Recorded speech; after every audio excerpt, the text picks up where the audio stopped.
Captain Lee Dae-ho stood on the bridge of the UES Harmony and watched the alien ships appear on his screen. There were so many of them, hundreds of massive vessels that looked like nothing humans had ever built. Some were long and sharp like spears. Others were round with spikes coming out of them. A few looked like they were made of pure light. Lee had been chosen for this mission because he could stay calm under pressure. Right now, that skill was being tested. The alien fleet was bigger than anything Earth had ever seen. Each ship was larger than the biggest human city. The energy readings from their weapons could probably destroy entire planets. "Sir, they're sending us a message," said Lieutenant Commander Park Soo-jin from her station. She was the ship's communications officer, and one of the smartest people Lee had ever met. Her hands moved quickly over the controls as she worked to translate the alien language. "Put it through," Lee said. The main screen changed to show a creature that made Lee's stomach turn. It looked like a giant lizard that had learned to walk on two legs. Its skin was dark green with red markings. Its eyes were yellow and cold. Sharp teeth filled its mouth when it spoke. "I am Commander Vextai of the Galactic Confederation," the creature said. Its voice was deep and threatening. "You will surrender your ships and prepare your world for processing. Resistance is pointless. We have conquered 1,000 worlds before yours." Lee looked around his bridge. His crew was small compared to the alien ship they could see through the view screen. Chief Engineer Kim Tae-woo was at his station, making sure their ship's systems were ready. The man had worked for 30 years to help build Earth's first faster-than-light ships. Now he might watch them be destroyed in minutes. "Commander Vextai," Lee said, stepping forward so the alien could see him clearly. "I am Captain Lee Dae-ho of the United Earthship Harmony. We come in peace. We have no wish to fight with you or anyone else. All we ask is that you respect our space and leave us alone." The lizard creature made a sound that might have been laughter. "Peace? You speak of peace to the Confederation? We bring order to the galaxy. Primitive species like yours always speak of peace when they see our power." Behind Commander Vextai, Lee could see other aliens moving around. Some looked like giant insects with too many arms. Others seemed to be made of glowing energy that moved inside mechanical suits. All of them looked at the human ship like it was some kind of interesting toy. "We are not asking for your protection," Lee continued. "We only want to be left alone. Our people have just learned to travel between stars. We have no desire to interfere with your empire or your worlds. Please just let us live in peace in our small corner of space." One of the insect creatures clicked forward to stand next to Vextai. "Commander, why do we waste time talking to these creatures?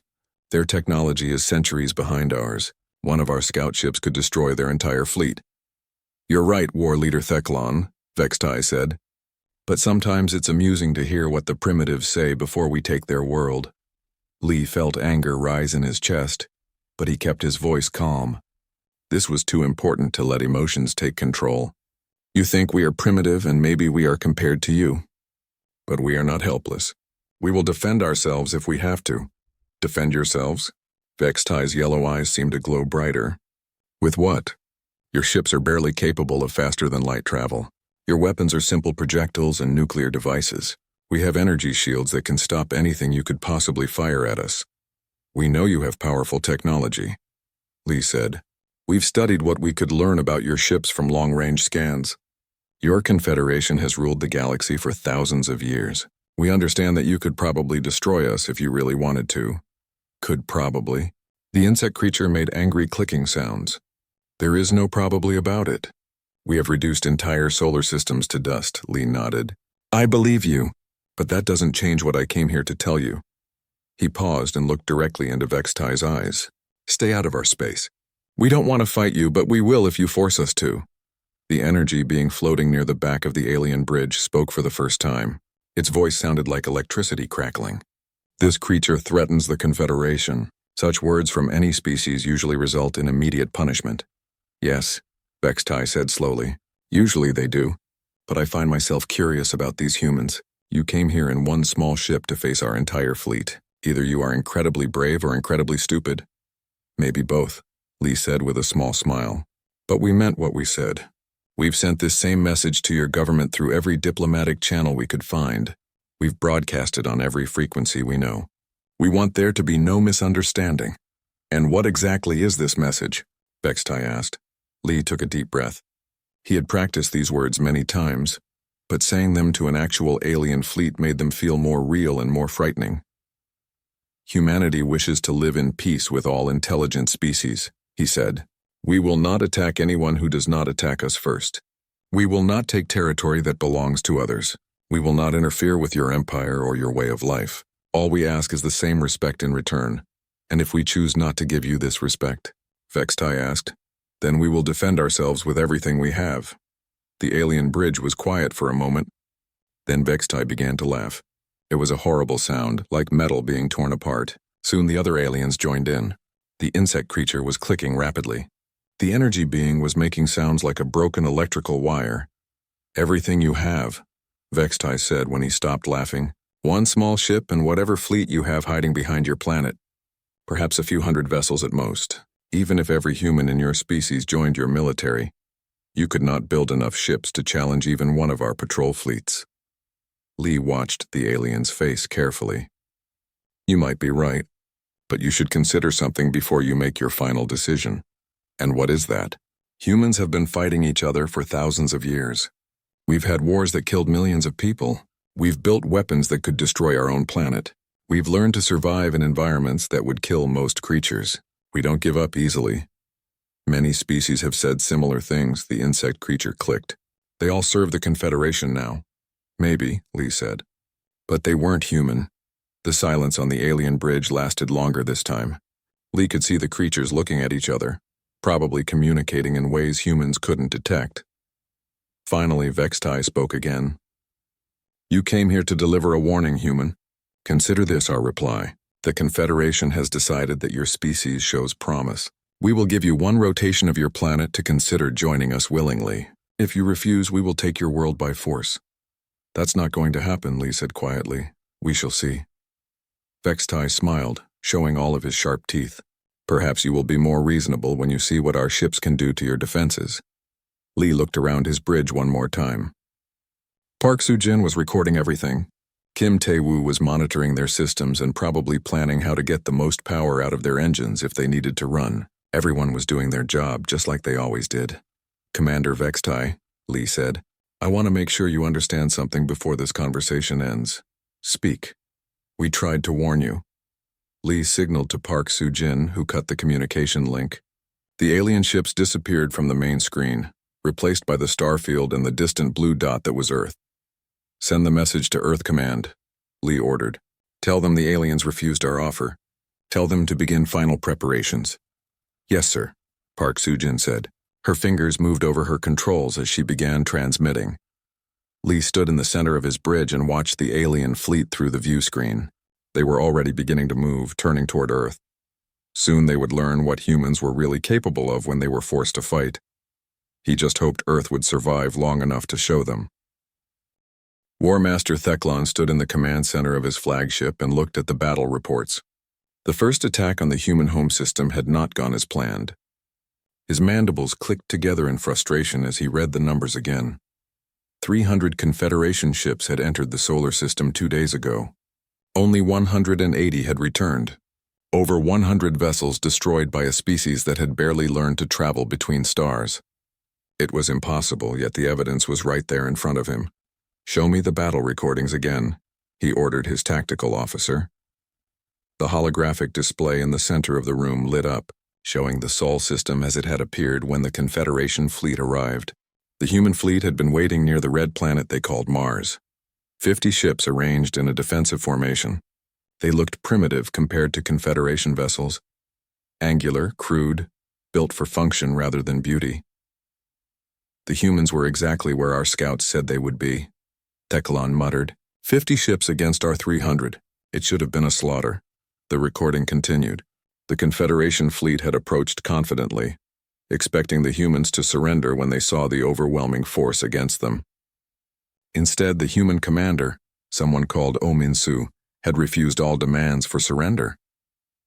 When the first Confederation ships opened fire, their plasma cannons had torn through the human vessels exactly as expected. 3 human ships were destroyed in the first volley, then 2 more. The battle seemed to be going perfectly. Then something changed. There, Teclon said, pointing at the display. Freeze it there. What do you see? His tactical officer, a young Vorthak named Keltar, studied the image carefully. Sir, the humans have changed their formation. They're no longer fighting defensively. Exactly. They started learning our attack patterns. Watch what happens next. The recording continued. The human ships began moving differently. Instead of trying to avoid the Confederation weapons, they started predicting where the shots would be fired. They moved out of the way before the aliens even pulled their triggers. But that wasn't the worst part. "Sir?" Keltar said, his voice nervous. "Their weapons shouldn't be able to penetrate our shields." Theclon clicked his mandibles again. "They shouldn't, but they did. Show me the weapon analysis."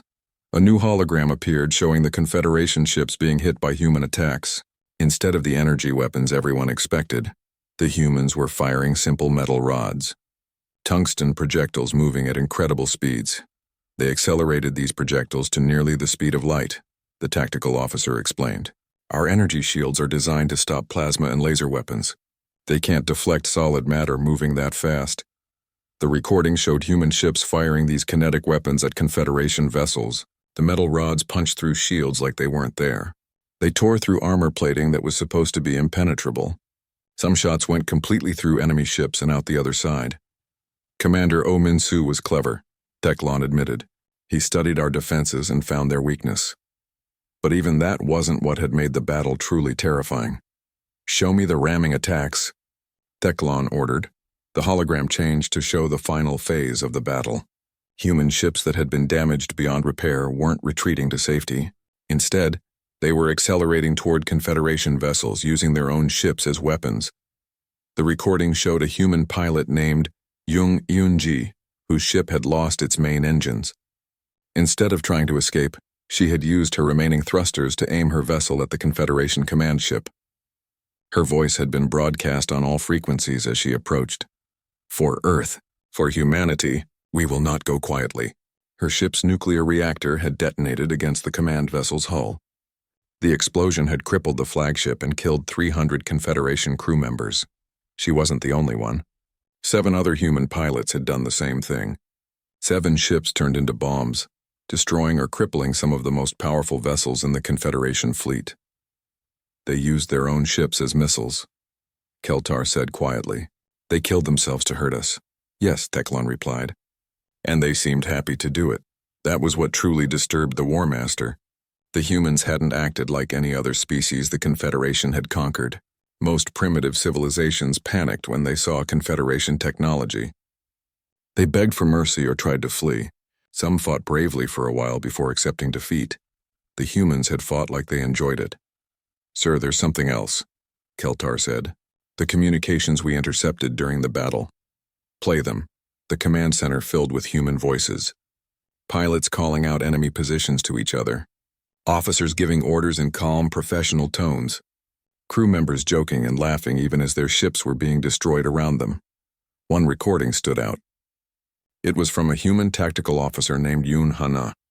Her ship was under heavy fire, systems failing, hull breached in multiple places. But her voice was steady as she reported to her commander. "Sir, they're not just using standard attack patterns. Each ship we destroy teaches them something new about our weapons. They're adapting faster than we expected." "How can you tell?" her commander had asked. "Watch their formation changes. They're analyzing our tactics in real time and adjusting their strategy. These aren't primitive warriors, sir. They're learning." Theclon paused the recording. She was right. "We gave them a lesson in Confederation military tactics, and they used it against us." The War Master walked to the large view screen that showed the human home system in the distance. Earth looked so small and defenseless from here. It was hard to believe that such a tiny planet could produce warriors capable of inflicting such damage on the Confederation's finest fleet. "What are our orders, sir?" Keltar asked. Theclon had been asking himself the same question for 2 days. High Command wanted answers. How had a primitive species destroyed over 100 Confederation ships? How had 50 human vessels defeated 300 of theirs? The official reports would blame equipment failures and tactical errors. The High Council would never accept that humans were simply better fighters than they expected. But Theclon had been a warrior his entire life. He knew the difference between luck and skill. "We underestimated them," he said finally. "We treated them like every other primitive species we've conquered. We thought superior technology would be enough. But sir, we do have superior technology. Our ships are faster, our weapons more powerful, our shields stronger. Yes, but they have something we didn't expect. What's that, sir? Teclon turned away from the view screen to face his tactical officer. They have the will to fight. Real fighting spirit. Not just the desire to survive, but the desire to win. The War Master had fought in dozens of campaigns across the galaxy. He had seen brave soldiers and cowards, brilliant commanders and fools, but he had never seen anything like what the humans had shown in that battle. When Confederation ships were damaged, they retreated to fight another day. When human ships were damaged, they attacked even more aggressively. When Confederation crew members faced certain death, they tried to escape. When human crew members faced certain death, they tried to take as many enemies with them as possible. Send a message to High Command, Teclon ordered. Tell them we need reinforcements. A lot of reinforcements. How many ships should we request, sir? Teclon thought about the battle recordings he had just watched. He thought about the human pilots who had turned their ships into weapons. He thought about the calm professionalism in their voices even as they died. All of them, he said. We're going to need all of them. Keltar's eyes widened. Sir, that's over 800 ships. Surely 50 human vessels don't require our entire second-wave fleet. Those 50 ships destroyed 120 of our vessels. Teclon reminded him, and that was just their defensive fleet. We don't know how many more ships they have hiding behind their planet. The War Master walked back to his command station and began composing his report. He knew High Command wouldn't believe everything he told them. They would think he was exaggerating or making excuses for his losses, but he had to try to warn them. The humans weren't like other species. They didn't fight for territory or resources or glory. They fought because they refused to lose. They fought because giving up wasn't in their nature, and they fought like they had been born for it. Sir, Keltar said softly, do you think we can defeat them? Teclon paused in his writing. It was a question he had been avoiding for 2 days. The Confederation had conquered 1,000 worlds. They had never met a species they couldn't defeat. I don't know, he admitted, but I know one thing for certain. What's that, sir? It's going to cost us a lot more ships to find out. Fleet Commander Razkul stared at the empty space where his ships used to be and tried to understand what was happening. 3 hours ago, he had commanded 800 vessels in the most powerful fleet the Confederation had ever assembled. Now he had fewer than 600 ships left, and he still hadn't seen the main human fleet. Report, he demanded from his communications officer. Sir, we've lost contact with 17 more ships in the last hour, the officer replied. No distress signals, no weapon signatures detected. They just disappear from our sensors. Razkul walked to the tactical display at the center of his command bridge. The holographic map showed his remaining ships spread throughout the human solar system. Red dots marked the locations where Confederation vessels had vanished. There were too many red dots. How is this possible? He asked his science officer. A Nixari energy being named Fluxtar. Our sensors can detect ships light years away. How are the humans hiding from us? Unknown, Commander, Fluxtar replied, its mechanical voice crackling with electronic interference. Their technology should not be capable of such advanced stealth measures. That was the problem. Everything the humans did should have been impossible with their primitive technology.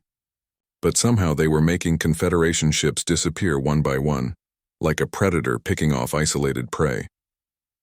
The second wave had entered human space expecting to find a demoralized enemy. The first battle had been costly, but 800 ships should have been more than enough to crush any remaining human resistance. Instead, they had found nothing. The human defensive fleet was gone. Earth's orbital defenses were silent. There were no massive battles, no desperate last stands, just empty space and disappearing Confederation ships. Sir? His tactical officer called out.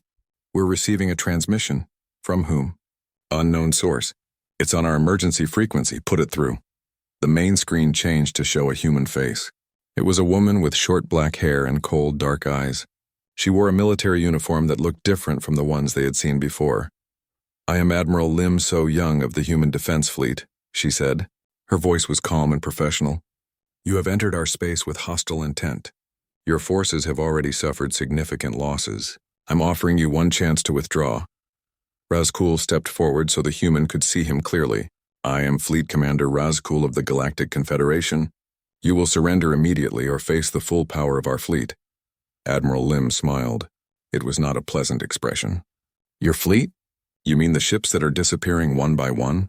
How many do you have left, Commander? 600? 500?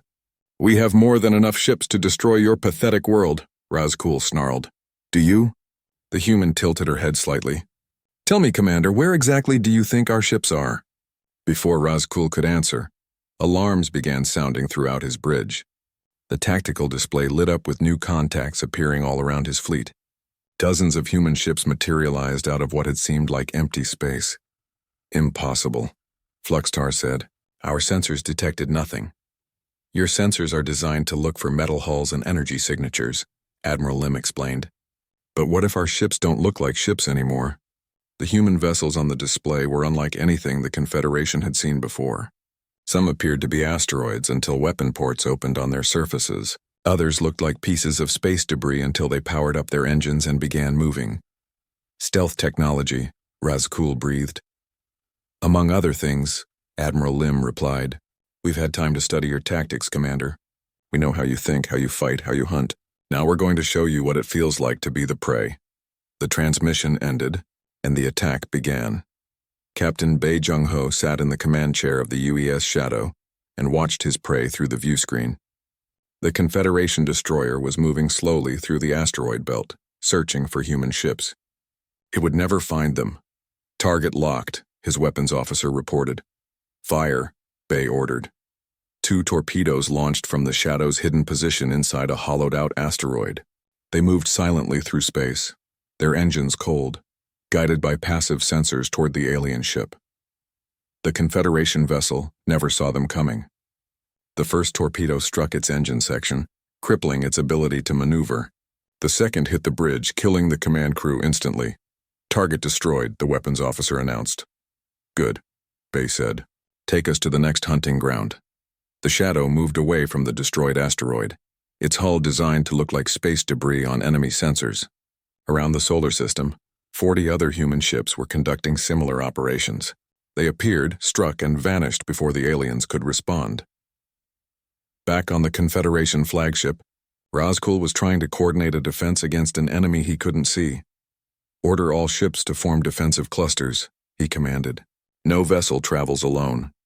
Sir, the humans are broadcasting something, his communications officer reported. What kind of broadcast? It appears to be recordings of our own crew members. Razkul felt a chill run through his body. Play it! The bridge speakers filled with the sound of Confederation voices screaming in terror. He recognized some of them, crew members from ships that had been destroyed earlier. The humans had somehow recorded their final moments and were playing them back to the surviving fleet. But there was something else mixed in with the death screams. Human voices speaking in perfect Confederation languages, saying things designed to disturb and frighten the alien crews. They know our fears, Fluxtar observed. They've studied our psychology. The broadcasts continued for hours. Human voices spoke about Vorthak cultural taboos, recited Chithari death songs, and discussed the deepest fears of every Confederation species. They had learned everything about their enemies and were using that knowledge as a weapon. Communications. Specialist Han Mira sat in her monitoring station aboard the human command ship and smiled as she listened to the Confederation radio chatter. The psychological warfare was working better than expected. Admiral, she reported to Lim So-young, enemy morale is collapsing. Multiple ships are requesting permission to withdraw. Denied, Admiral Lim replied. They wanted a war. Now they'll get one. The real terror began when the humans started boarding enemy ships.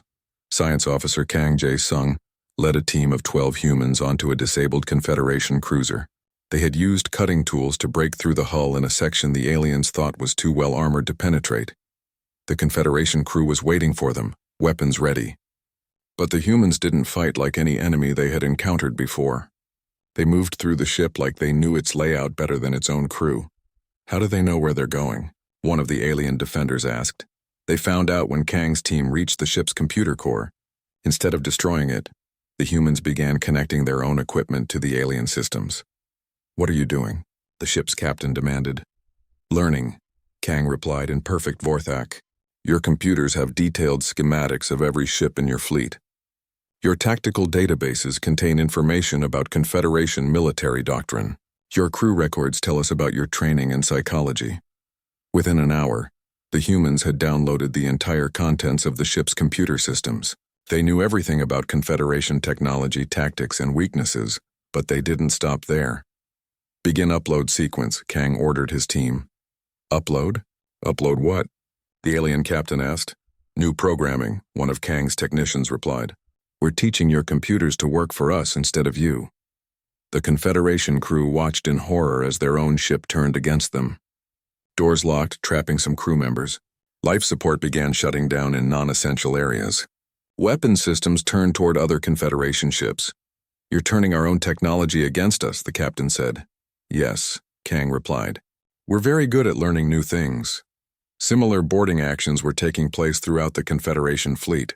Human teams would appear on disabled ships, download everything useful, and then reprogram the vessels to fight for humanity.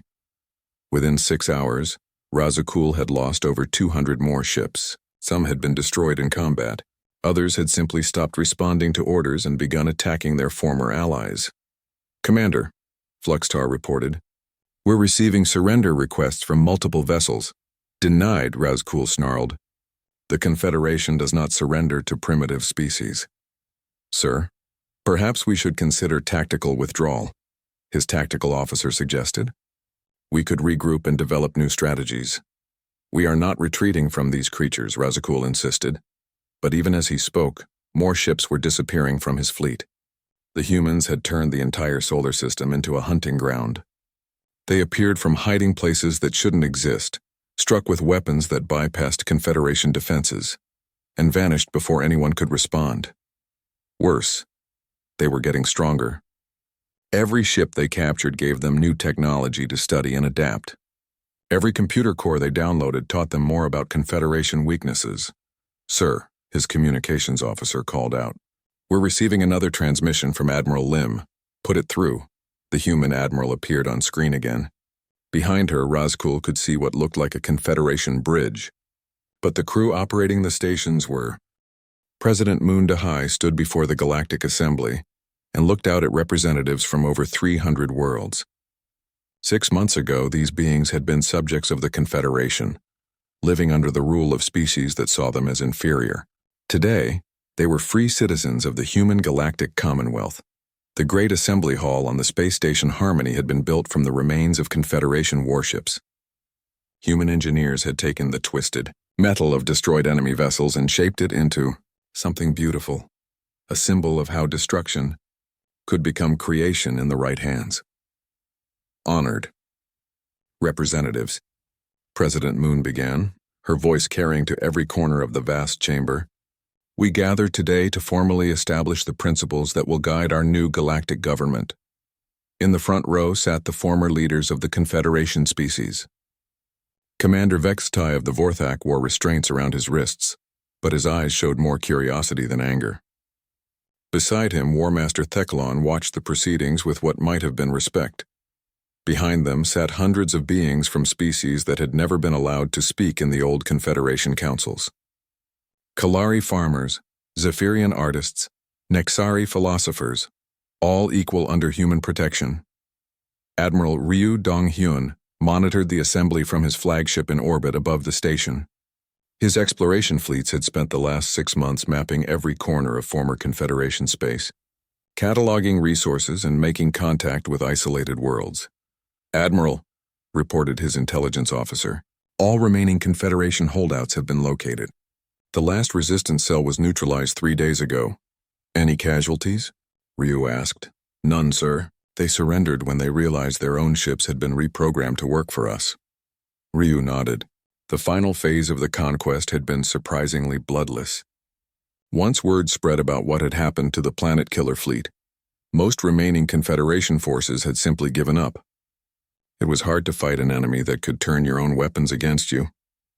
Back in the assembly hall, Diplomatic Corps Chief Yusubin was explaining the new government structure to the gathered representatives. "The human galactic commonwealth is not an empire," she said clearly. "We do not rule through fear or force. We rule through demonstrated capability and willing cooperation." A Kalari representative raised her hand. "What does that mean for species that do not wish to join your commonwealth?" Yu smiled. "It means you are free to govern yourselves as you see fit. as long as you do not threaten other worlds. We will not force anyone to join us, and if we choose isolation, then you will be left alone. We have no desire to control species that wish to live in peace. A Vorthak representative stood up. What about justice for the crimes of the Confederation? Will you punish those who served the old government? President Moon stepped forward to answer this question herself. Justice and revenge are different things.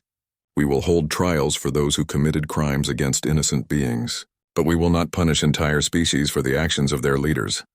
The Vorthak representative looked surprised. You would forgive us? Forgiveness must be earned, President Moon replied. But we believe in the possibility of redemption. Your species can choose to build a better future. Colonial Administrator Shin Young-hoon watched the assembly from his office aboard the research station New Horizon. Around him, teams of human and alien scientists worked together on projects that would have been impossible under the old Confederation. Dr. Ketha, a Chithari biochemist, was collaborating with human researchers to develop new medical treatments. Engineer Zolax, a Nexari energy specialist, was helping humans understand the principles of matter-energy conversion. Administrator, Dr. Ketha clicked through her translator. The joint research projects are exceeding all expectations. Human scientific methods combined with our knowledge are producing remarkable results. I'm pleased to hear it, Shin replied. That was always the plan. We're stronger when we work together. The research station was just one of dozens that had been established throughout former Confederation space. Each one brought together the best minds from multiple species to solve problems that affected everyone. Disease, resource scarcity, environmental damage. It was a dramatic change from the Confederation's approach, which had hoarded knowledge among the ruling species and kept subject worlds deliberately ignorant. In the assembly hall, a new concern was being raised. What about defense? Asked a representative from the Outer Rim worlds. The Confederation protected us from external threats. Who will defend us now? Deep Space Commander John Mincio stood to answer. The human defense fleet will protect all member worlds of the Commonwealth. But more than that, we will teach you to protect yourselves. You would share military technology with us? We will share defensive technology with species that demonstrate they can use it responsibly, John confirmed. The old Confederation kept you weak by denying you the tools to defend yourselves. We believe in making our allies stronger. The representative looked shocked. You would arm former enemies? We would arm future partners, John corrected. Species that join the Commonwealth willingly and demonstrate commitment to our principles will receive the technology they need to defend themselves and their neighbors. This announcement caused excited murmuring throughout the assembly. Under the Confederation, subject species had been forbidden from possessing advanced weapons. Now humans were offering to share the most sophisticated military technology in the galaxy. President Moon raised her hand for silence. However, there are conditions. Any species that uses Commonwealth military technology to attack innocent worlds will face immediate and severe consequences. What kind of consequences? Asked a Nexari representative. The kind that ended the Confederation, President Moon replied simply. The chamber fell, silent as everyone remembered what human military forces were capable of when truly motivated. Chief Science Officer An Ju-young was monitoring a very different kind of assembly from her laboratory ship at the edge of the galaxy. For the past month, her team had been investigating the ancient superweapon that the last Confederation holdouts had tried to activate. The weapon was enormous, a construct built around an entire star, designed to channel stellar energy into a beam capable of destroying solar systems. It was the most powerful device ever discovered, created by a civilization that had vanished millions of years ago. Dr. An, her assistant called out. We finished decoding the weapon's central computer. What did you find? Something incredible. The weapon was built by humans. An felt her heart skip a beat. That's impossible. Humans only achieved interstellar travel a few years ago. Not these humans, her assistant explained. The genetic markers in the computer system match human DNA, but they're from a much earlier period. Millions of years ago, apparently. An studied the data with growing amazement. The evidence was undeniable. At some point in the distant past, humans had spread across the galaxy and built technological marvels that surpassed even current Commonwealth capabilities. What happened to them? She asked, unknown.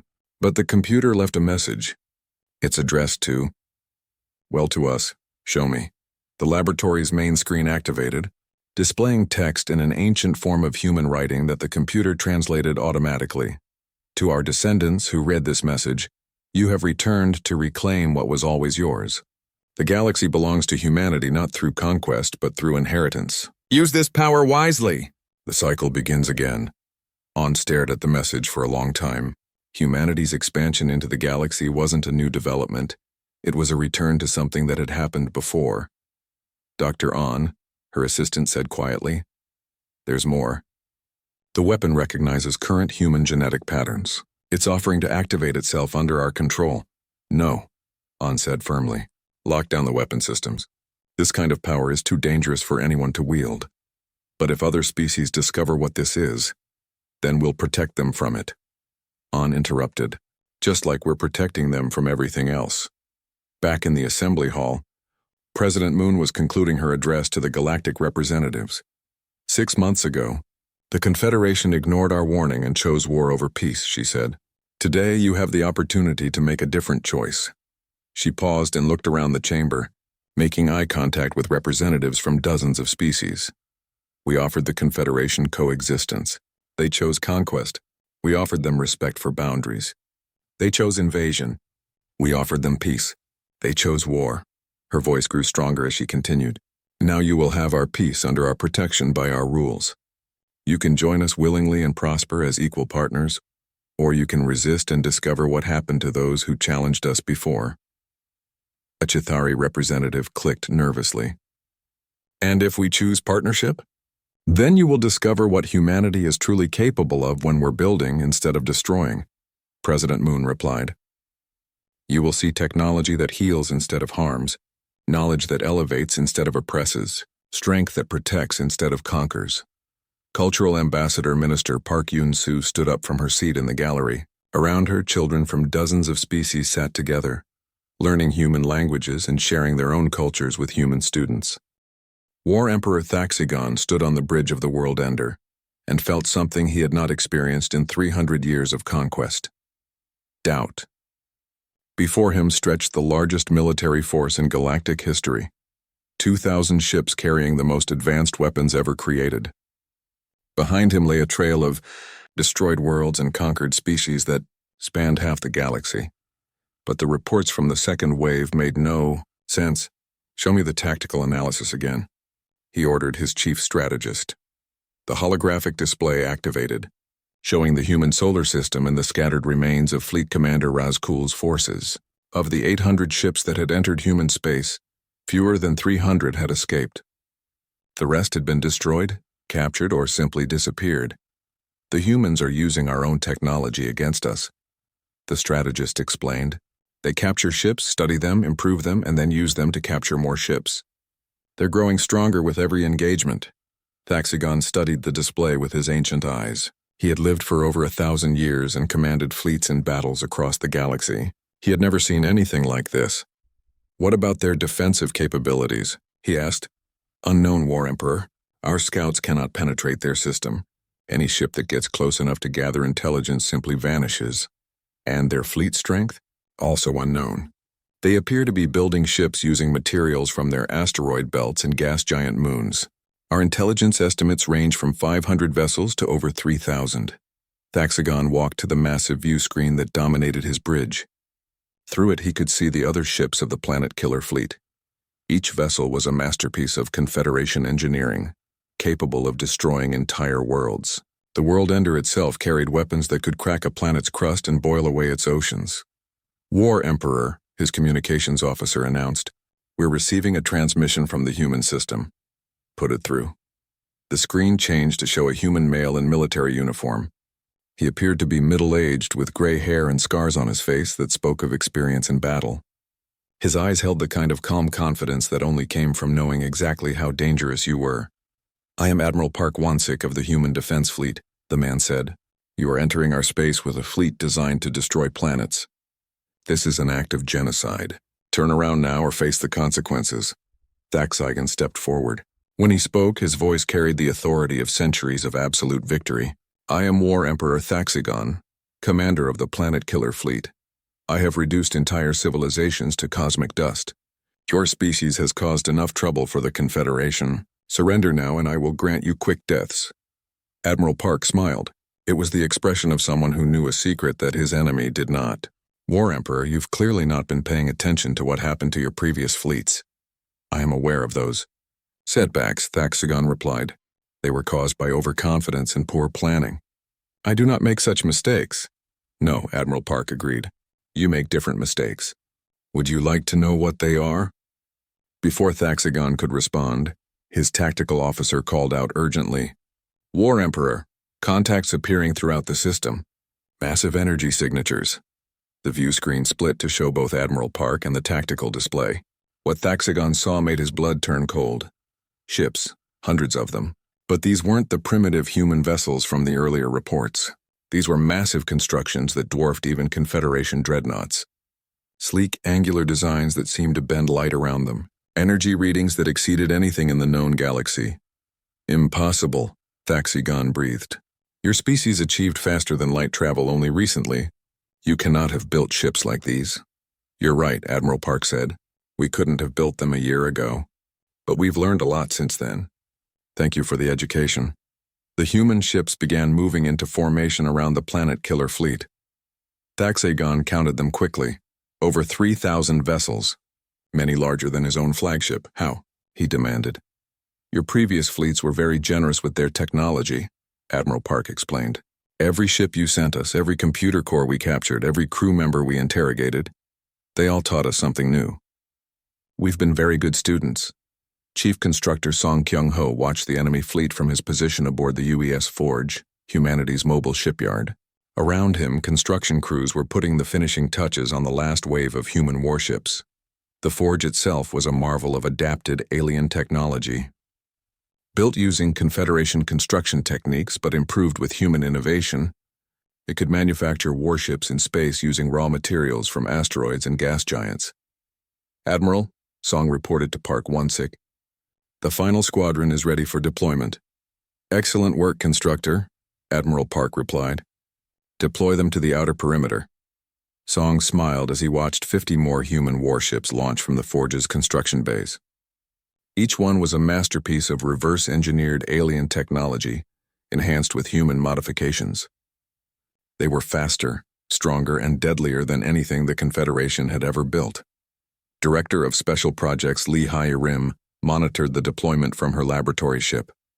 Around her, teams of scientists were making final adjustments to humanity's secret weapons.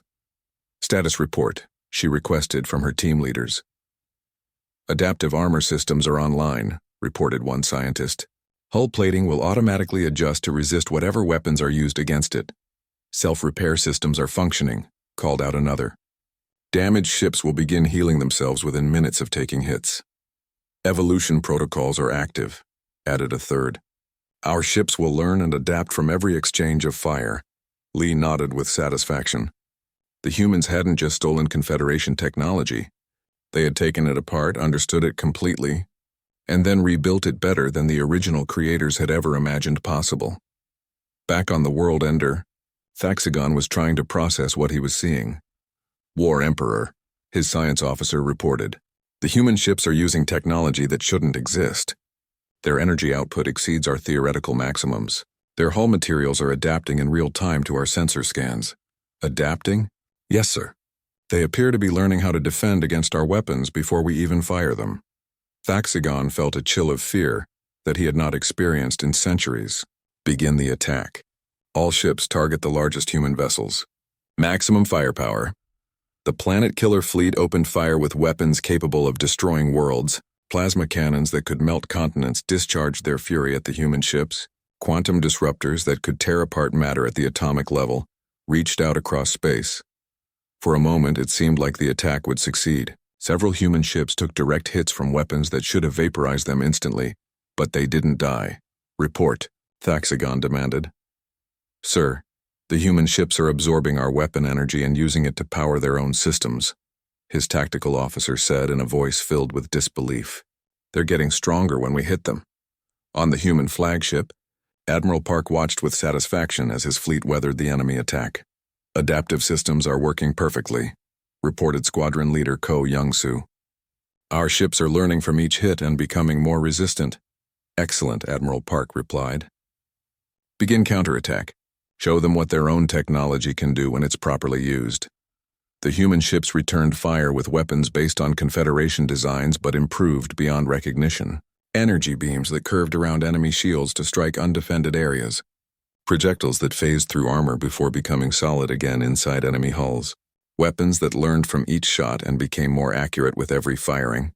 Combat engineer Seo Ji-hoon led the first boarding party onto a disabled Confederation dreadnought. His team moved through the alien ship with the confidence of people who knew exactly what they were doing. Target the computer core, he ordered his troops. We need those tactical databases. The Confederation crew tried to resist, but human soldiers fought with a combination of alien technology and human tactics that was impossible to counter. They used energy shields stolen from one species, weapons adapted from another, and armor improved with human engineering. Within an hour, SEO's team had complete control of the enemy ship. But instead of destroying it, they began the process of conversion. Upload new command protocols, SEO ordered. This ship fights for humanity now. Throughout the battle, similar boarding actions were taking place. Human assault teams would capture enemy vessels, reprogram their systems, and turn them against their former allies. The Confederation fleet was literally being consumed by its enemy. Assault Commander Nam Hai-jin led the most dangerous mission of all, a direct attack on the World Ender itself. Her team used captured Confederation teleportation technology to appear directly inside the enemy flagship. Remember, she told her soldiers as they materialized on the alien bridge, we're not here to destroy this ship. We're here to take it. The battle for the World Ender lasted 3 hours. Confederation crew members fought desperately to save their flagship, but human soldiers were equipped with the best technology from a dozen different species. They moved through the massive ship like a virus, taking control section by section.